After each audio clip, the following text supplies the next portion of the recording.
अध्यक्ष महोदय, मागच्या काही दिवसांमध्ये आपण हैदराबाद गॅजेट लागू केलं. हैदराबाद गॅजेट लागू करून ओबीसीच्या आरक्षणाला धक्का न लावता मराठा समाजाला आरक्षण देण्याचं पुण्याचं काम आपण केलं.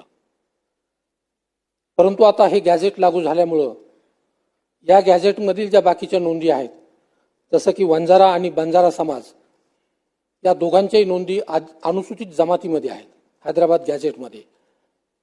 तर या गॅजेटनुसार वंजारा आणि बंजारा समाज यांना अनुसूचित जातीमध्ये समाविष्ट करावं अशा प्रकारची मागणी दिवसेंदिवस वाढत आहे आणि त्यासाठी आंदोलनं पण होत आहे.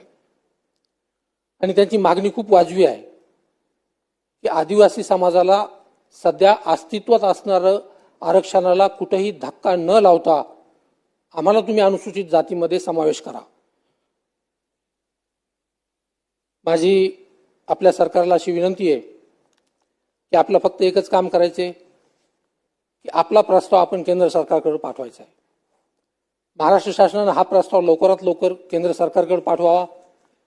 केंद्र सरकारमध्ये सुद्धा आपलंच सरकार आहे, तिथून हा प्रस्ताव मंजूर करून घेऊन या दोन्ही समाजांच्या मागण्या आणि आंदोलनं थांबवण्याचं पुण्य या सरकारनं करावं अशी आजच्या या निमित्तानं मी विनंती करतो. अध्यक्ष महोदय, मगाशी